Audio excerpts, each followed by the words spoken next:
Hai, Assalamualaikum. Thank you buat kalian yang udah klik video ini. Hai, aku Melati Harap ngucapin terima kasih buat kalian yang udah klik video ini. Oke, kasus kali ini tuh pernah viral. Kalau kalian masih ingat, kejadiannya di tahun 2018 yang dilakukan oleh Muhammad Aris. Saat itu Muhammad Aris ini usia 20 tahun. Kronologi dari ditangkapnya Aris ini, jadi saat itu dia pulang kerja. Dia ini pekerjaannya sebagai tukang las ya.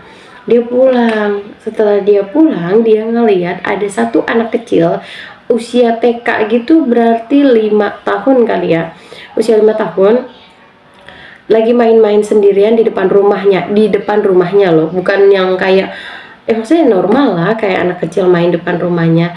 Terus dia bekep, si anak ini kayak yang dia ngeliat aduh suasana sepi, dia bekep mulutnya, terus dibawa ke rumah kosong. Dan rumah kosong itu memang kebetulan jaraknya enggak jauh dari rumahnya si anak kecil ini.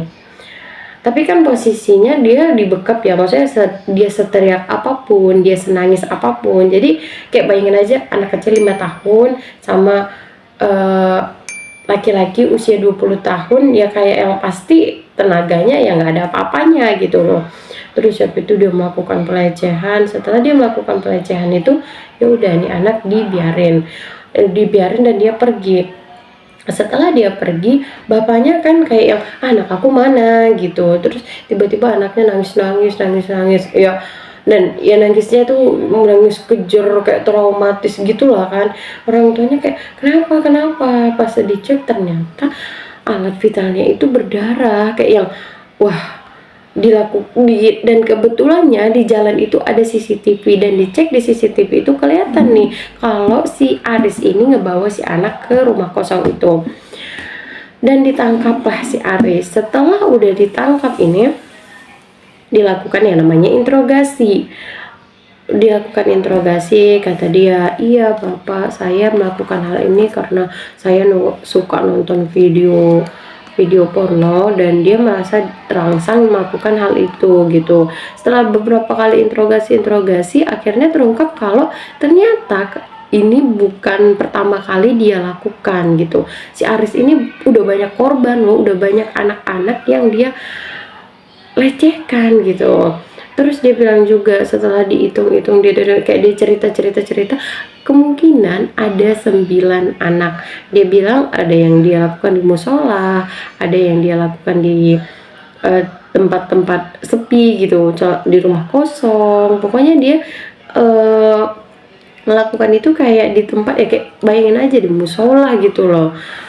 Dia bilang gini, iya biasanya anak-anak itu nggak saya paksa. Ada sih yang saya paksa, tapi yang lebih banyak itu nggak saya paksa, saya kasih jajan gitu. Pasti nanti anaknya mau gitu. Kata dia kayak diiming-imingnya, adik enggak ini om kasih jajan gitu. Setelah nih anak setuju, diajak ke tempat sepi, baru dia ngelakuin pelecehan itu. Jadi udah 9 anak, dan dia melakukan ini tuh dari tahun 2015 sampai akhirnya ketahuan 2018. Terus kepolisian kayak wah ini tuh udah predator anak loh, udah bukan cuma 1-2 tapi 9 anak gitu. Dan pasti anak itu punya traumatis yang besar atas apa yang dilakukan sama si Aris.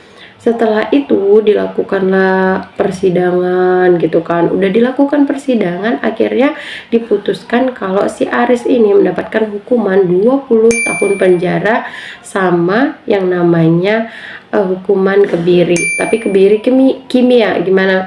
Kebiri kimia itu dimana nanti akan disuntikkan satu zat yang menurunkan testosteronnya si Aris kan. Jadi menurut psikologis gitu, kayak orang yang pernah melakukan pelecehan nih, kalau dihukum penjara, apalagi ini lebih dari 1 kali di penjara, nanti kalau dia keluar lagi kemungkinan besar sangat-sangat besar dia bakal ngelakuin hal itu lagi. Contohnya aja kayak orang narkoba,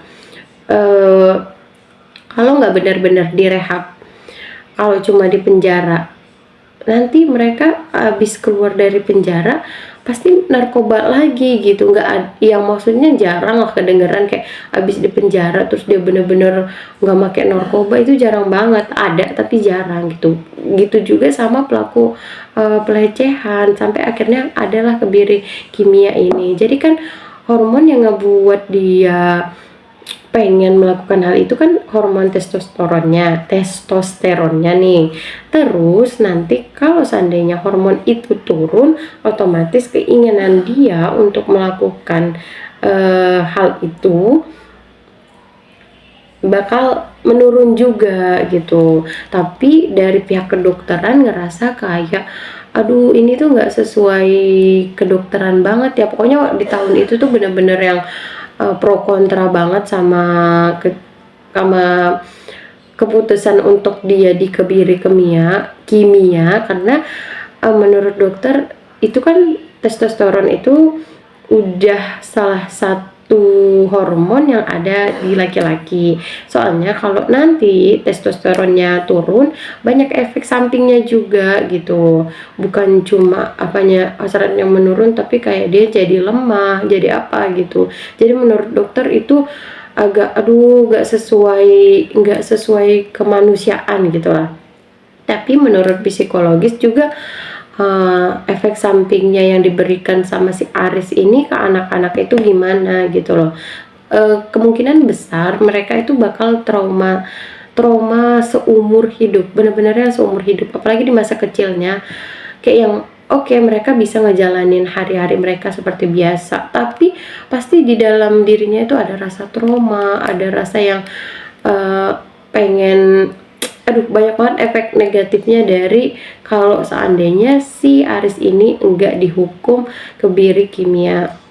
Terus ditanya kenapa suka sama anak-anak gitu, apa siapa namanya si Aris ini pedofil gitu. Terus kata dia enggak, sebenarnya saya juga suka kok sama gadis dewasa, tapi karena saya nggak punya uang dan nggak ada yang mau sama saya, kayak kalau seandainya dia mau nyewa penyedia jasa itu penyedia apa sih, PSK,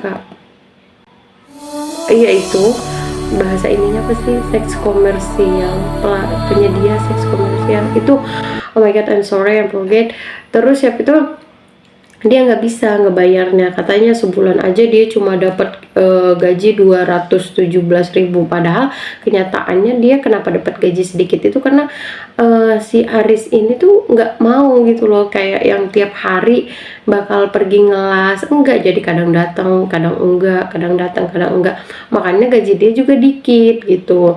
Dan si Aris ini juga terkenal di masyarakat itu kayak ada kurangnya gitu loh, maksudnya tau gak sih, dia ini bukan gila tapi kayak ada kurangnya, kayak komunikasi ke orang gimana kurang, sosialnya kurang, pokoknya orang ngelihatnya nih orang punya mental yang enggak bagus gitu.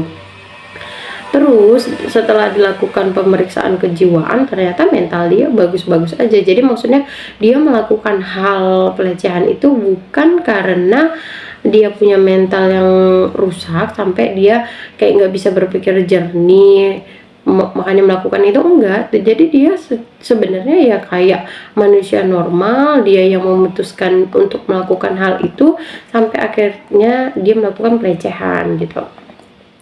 Terus sampai akhirnya gimana sih kok masih pro kontra. Jadi memang benar-benar agak ini ya, gimana, soalnya ya itu kan hormon yang udah kemanusiaan. Tapi masalahnya bener juga kalau seandainya kita cuma mikirin si Aris doang, aduh kemanusiaan untuk si Aris, tapi menurut aku dia melakukan ya gimana ya, mental nih korbannya gimana gitu, kayak yang hidup tapi dalam keadaan trauma itu bukan yang gampang loh, kayak bener-bener yang susah. Nanti mereka dewasa juga bakal ngingat kejadian itu ya, semoganya bismillahnya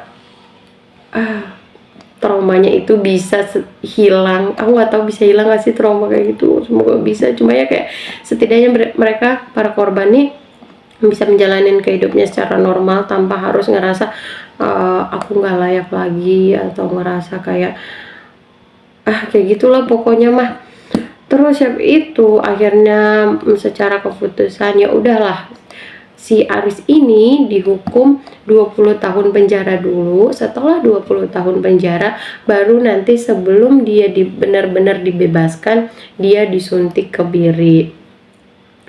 Terus pas di wawancara tuh si Aris, gimana nih menurut kamu keputusannya? Karena dia orang yang pertama di Indonesia yang dapat hukuman kebiri, benar-benar yang pertama loh.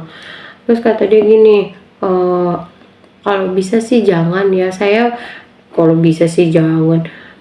Saya lebih baik dihukum 20 tahun penjara aja atau enggak hukuman mati, kata dia gitu. Kenapa? Karena dia ngerasa kayak, buat apa saya hidup kalau nanti hormon testosteron saya itu udah nggak ada lagi gitu. Kayak saya juga mikirin masa depan saya gitu, kalau nanti saya juga pengen nikah, nanti masa depan saya rusak dong kalau saya dihukum kebiri kimia ini. Kata orang juga ini ini efeknya seumur hidup pak, katanya si Aris tuh. Terus kayak yang orang-orang juga pada inilah, kamu mikirin masa depannya korban kamu gimana gitu loh. Jadi kayak yang, kalau dari aku sih perspektifnya aku, bukannya aku tidak manusiawi, tapi menurut aku lebih baik memang dia itu dihukum kebiri. Karena memang kayak orang yang udah pernah melakukan hal itu, apalagi 9 kali, bayangin. Terus nanti tiba-tiba dia keluar tobat, itu kemungkinannya sangat-sangat gimana ya. Mohon maaf aja, bukannya aku nggak percaya nanti dia bisa menjadi lebih baik, tapi apa yang dia lakukan itu kayak benar-benar ya kalau kamu mau lebih baik ya kamu harus kebiri kimia, menurut aku gitu. And kalau menurut kalian gimana, tolong komen. Thank you buat kalian yang udah dengerin cerita ini. See you di cerita selanjutnya. Bye bye. Bisa kali subscribe. Iya dong, mau dong. Iya ya, oke. Thank you, makasih. Subscribe loh, bener ini.